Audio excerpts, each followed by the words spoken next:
নমস্কার, আমি সুতপা। বেঙ্গালুরু শহর থেকে ৬৫ কিলোমিটার দূরে চিক্কাবাল্লাপুরে আদিযোগী দর্শন করে এবারে আমরা ফেরার রাস্তা নিলাম। আজ ১৫ই জুন, ঘড়িতে এখন সবেমাত্র সকাল 10:30। তাই সবাই মিলে প্ল্যান হচ্ছে এরপর কোথায় যাওয়া যায়।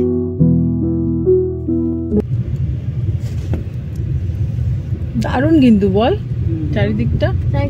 তো রাস্তা এখন বানানো হয়ে গেছে, আমাদের সময় রাস্তা বানানো ছিল, মানে এই কাটগুলো করা হয়ে গেছে, কিন্তু রাস্তাটা এখনো বানানো হয়নি। এসছি রে আগে মেইন রাস্তা থেকে আদিযোগীর মূর্তি পর্যন্ত আসা যাওয়ার পথ একটাই, কিন্তু রাস্তার দুপাশের প্রাকৃতিক সৌন্দর্য অসম্ভব সুন্দর। চারিদিকে পাহাড়ি বৈচিত্র্য, কোথাও আবার সাদা পাথরের মাঝে বৃষ্টির জল জমে ন্যাচারাল লেকও হয়ে রয়েছে। ওদিকে ছেলে মেয়েদের আলোচনাতে এখন বিভিন্ন অ্যামিউজমেন্ট পার্কের নাম, কিন্তু আমাদের পছন্দ না হয় শেষমেশ সিদ্ধান্ত হলো বেঙ্গালুরু এসেছি যখন বেঙ্গালুরু প্যালেস না হয় একবার ঘুরে দেখা যাক।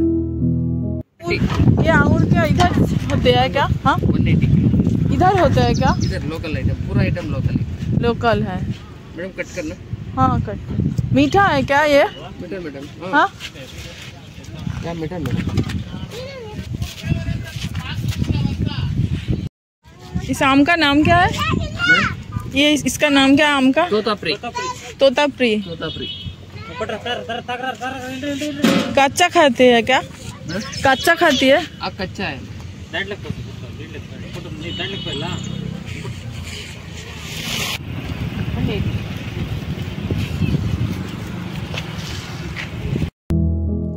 আসলে এ পথে আসার সময় অনেক আঙুর ফলের চাষ দেখতে পেয়েছিলাম, তাই এখানকার লাল মাটির আঙুর ফল কেমন খেতে হয় তাতেই আগ্রহ একটু বেশি।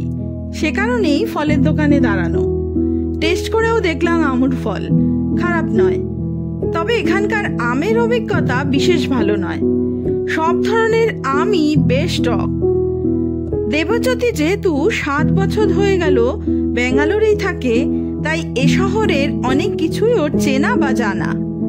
এই যেমন আমরা এখন চলে এসেছি সেন্ট্রাল বেঙ্গালুরুর বসন্তনগর এরিয়াতে, আর সামনেই দেখতে পাচ্ছি বেঙ্গালুরু শহরের ঐতিহ্যবাহী এক স্থাপত্য, বেঙ্গালুরু রাজপ্রাসাদ। বেঙ্গালুরু প্রাসাদ ছিল রাজকীয় ওদেয়ার পরিবারের ব্যক্তিগত বাসস্থান। এই অদ্ভুত প্রাসাদটি অতীত যুগের শিল্প ও সরঞ্জামের এক আকর্ষণীয় এবং স্মারকগ্রাহী সংগ্রহে পরিপূর্ণ। প্রাসাদ প্রাঙ্গণটি রক কনসার্ট বা অন্যান্য সঙ্গীত অনুষ্ঠানের জন্য একটি জনপ্রিয় স্থান।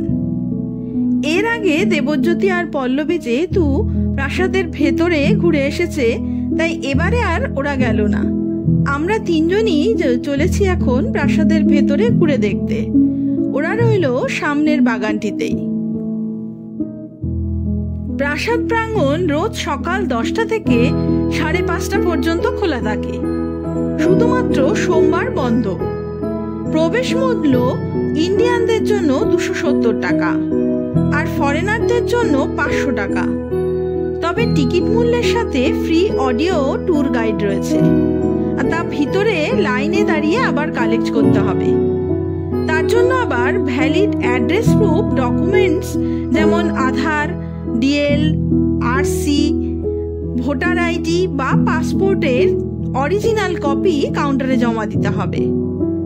আপাতত আমরা তিনজন টিকিট কাটলাম 270 টাকা করে ভিতরে যাওয়ার জন্য। এখানে আবার অনলাইন পেমেন্ট হবে না, আপনাকে ক্যাশ টাকাই দিতে হবে। চলুন এবারে ভিতরে রাজ পরিবারের ব্যবহারের নানা আসবাবপত্র, মহল, আয়নাঘর, রাজকীয় ঘরানা, স্থাপত্য শিল্পকলার নানা নমুনা আমরা তো ঘুরে দেখলাম, কিন্তু তেমন কিছুই ভিডিও করা যায়নি, কারণ চারিদিকেই কড়া নিরাপত্তা।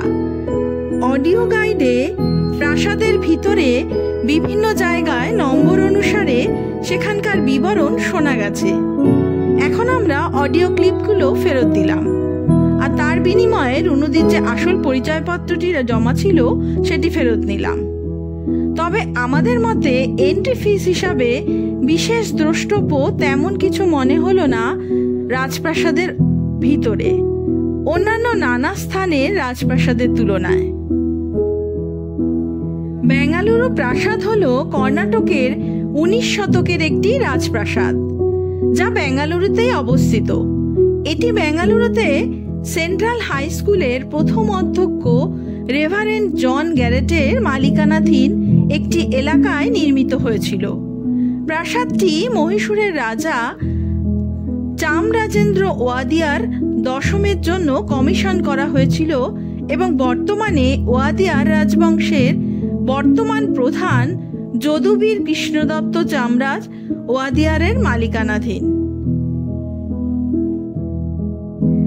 অডিও গাইডের ডিভাইস 7টি ভাষায় পাওয়া যায়, তাই প্রাসাদের অভ্যন্তরে ভাইসরয় মহারাজা ও অন্যান্য বিখ্যাত ব্যক্তিদের মূর্তি, চিত্রকর্ম, ছবি সম্পর্কে জানা গেছে নানা কিছু। তবে প্রাসাদের বাইরেটি অসাধারণ, বলতে গেলে ব্যতিক্রমীয় বটে। অদ্ভুত তার গঠনশৈলী। এটি ইংল্যান্ডের উইন্ডসর দুর্গের অনুরূপ।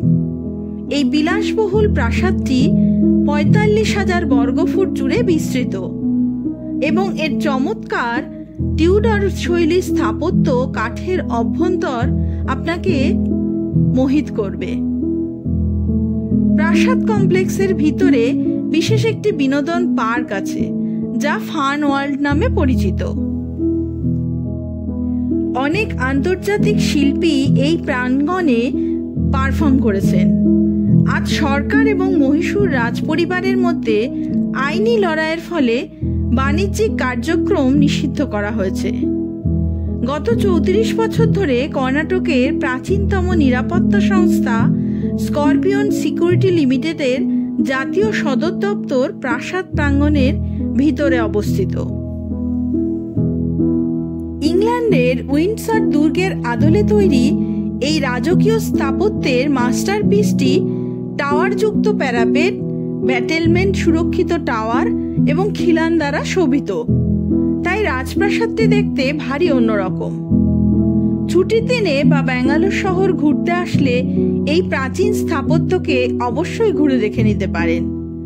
সঙ্গে পরিষ্কার পরিচ্ছন্ন পরিপাটি পার্কটিতেও ঘুরে সময় কাটাতে পারেন, ভালোই লাগবে।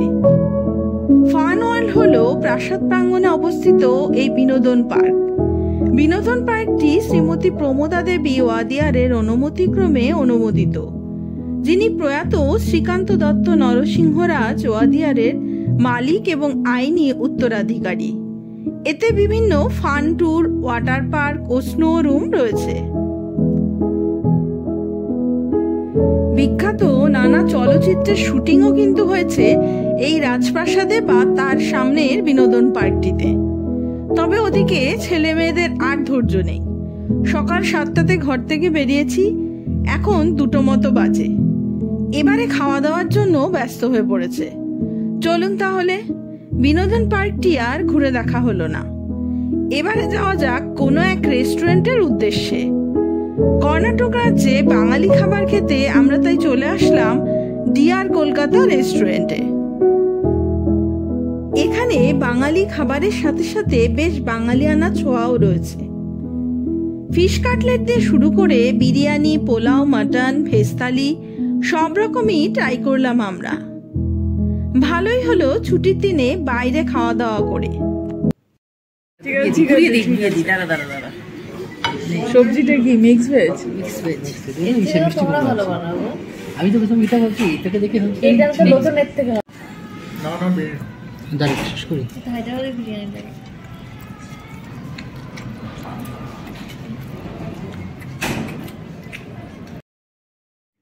চলুন এবারে ফেরা যাক। ফেরার পথে এক মন্দিরের সামনে আবার দাঁড়ালাম। এ রাজ্যের এক বিশেষ রীতি খেয়াল করেছি যে মহিলারা চুলে ফুলের মালা ব্যবহার করেন নিত্যদিনই। তেমনি এক মালা গাচ্ছেন রাস্তার ধারে এক ফুল দোকানি। শ্রী আয়াপ্পা মন্দিরের সামনে এসে আমরা দাঁড়ালাম। আসলে দেবী অবতারে ভগবান বিষ্ণু বা মোহিনী ও শিবের সন্তান হলেন ভগবান ইয়াপ্পা। ভগবান মূর্তি অপরূপ সাজে সজ্জিত, কিন্তু ছবি তোলা নিষেধ। তাই মন্দির ঘুরে ভগবান দর্শন করে হাতে প্রসাদ নিয়ে বাড়ি ফিরলাম। আজ তবে এই পর্যন্তই থাক। আপনাদের সাথে দেখা হবে নতুন আর একটা ব্লগ নিয়ে, নতুন আর এক জায়গায়। ততদিন সবাই সুস্থ থাকবেন, ভালো থাকবেন। নমস্কার।